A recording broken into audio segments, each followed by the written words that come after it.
Assalamualaikum warahmatullahi wabarakatuh. Salam sejahtera untuk kita semua.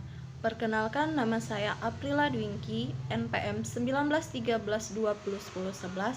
Saya dari Program Studi Kesehatan Masyarakat, Fakultas Ilmu Kesehatan Universitas Muhammadiyah Bengkulu. Pada kesempatan kali ini, saya akan menyampaikan materi mata kuliah Manajemen SDM Kesehatan dengan dosen pengampu Ibu Oktarianita SKM MKM. Adapun materi pembahasan yang akan kita bahas yaitu terdapat 3 materi pembahasan.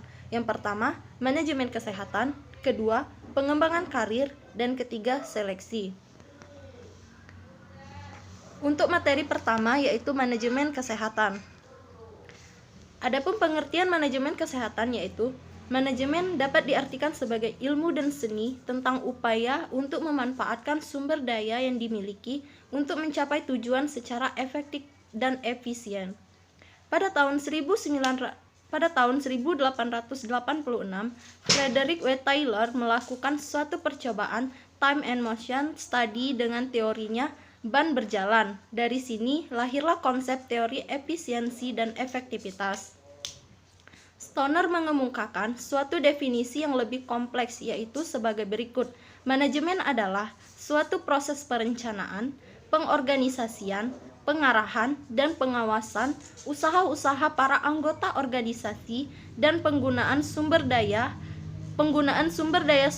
organisasi lainnya agar mencapai tujuan organisasi yang telah ditetapkan. Adapun fungsi manajemen yaitu terdapat 2. Yang pertama, fungsi manajerial terdiri dari A. Perencanaan atau planning, B. Pengorganisasian atau organizing, C. Pengarahan atau directing, dan D. Pengendalian atau controlling.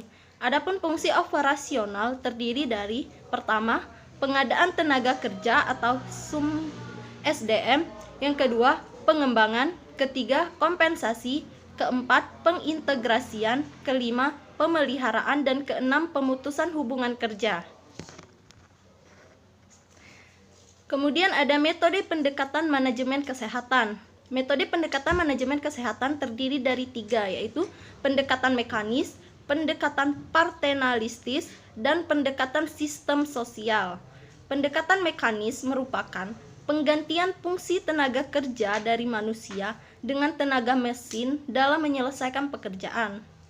Pendekatan paternalistis merupakan pendekatan kebapakan di mana manajer berperilaku sebagai seorang ayah dalam mengarahkan bawahannya.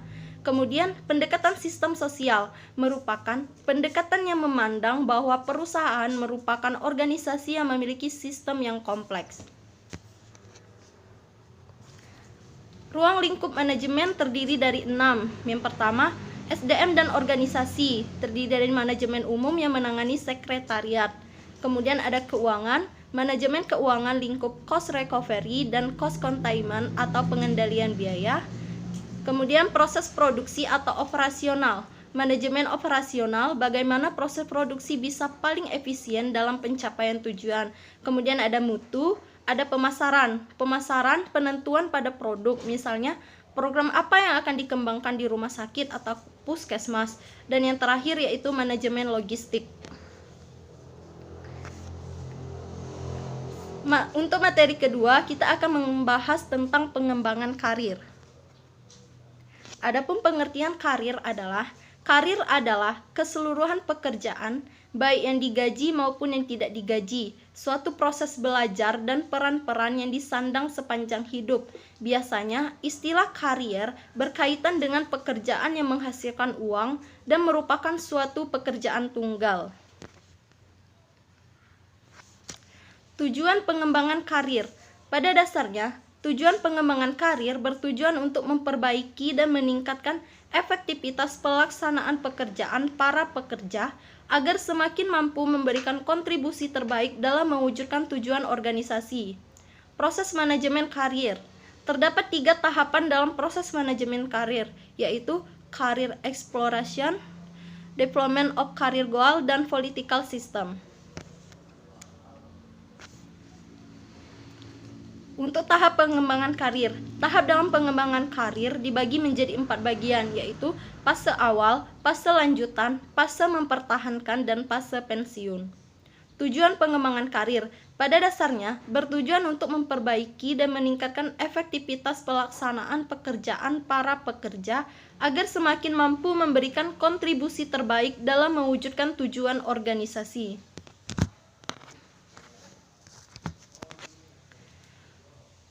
Manfaat pengembangan karir.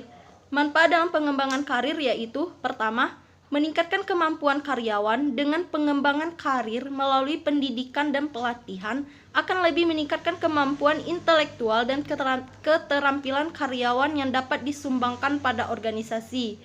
Meningkatkan suplai karyawan yang berkemampuan.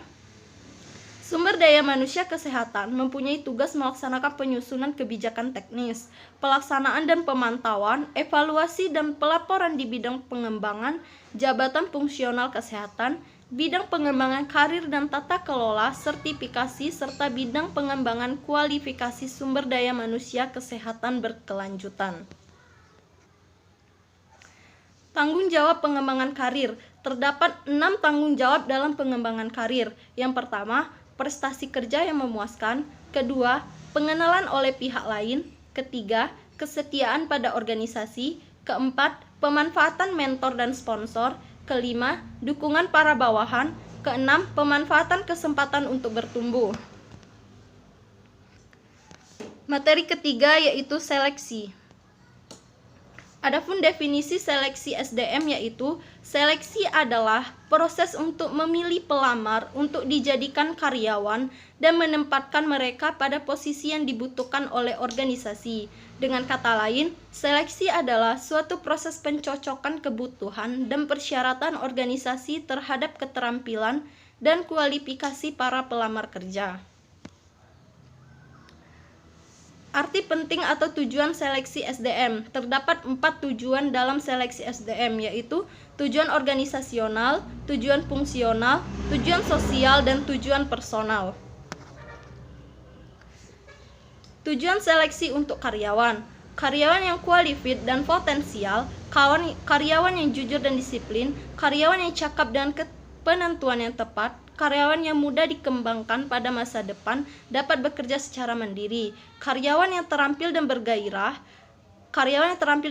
bekerja, karyawan yang dinamis dan kreatif, karyawan yang inovatif dan bertanggung jawab sepenuhnya, karyawan yang loyal dan berdedikasi tinggi. Faktor yang diperhitungkan dalam seleksi SDM. Latar belakang pribadi mencakup pendidikan dan pengalaman kerja untuk menunjang apa yang telah dilakukan seseorang di waktu lalu. Bakat dan minat untuk memperkirakan minat dan kapasitas atau kemampuan seseorang. Sikap dan kebutuhan untuk meramalkan tanggung jawab dan wewenang seseorang. Kemampuan analisis dan manipulatif untuk mempelajari kemampuan pemikiran dan penganalisaan. Kesehatan tenaga dan stamina untuk melihat kemampuan fisik seseorang dalam pelaksanaan pekerjaan. Langkah-langkah seleksi SDM kesehatan. Wawancara, pengumpulan data-data pribadi atau biografis, pengujian atau testing, wawancara yang lebih mendalam atau wawancara ketenaga kerjaan, pemeriksaan referensi prestasi untuk melihat kualitas dari calon pelamar, pemeriksaan kesehatan, dan keputusan pribadi orientasi jabatan tahap terakhir seleksi pengangkatan pelamar menjadi karyawan. Sekian materi yang sudah saya sampaikan. Saya akhiri. Wabillahi taufiq wal hidayah. Wassalamualaikum warahmatullahi wabarakatuh.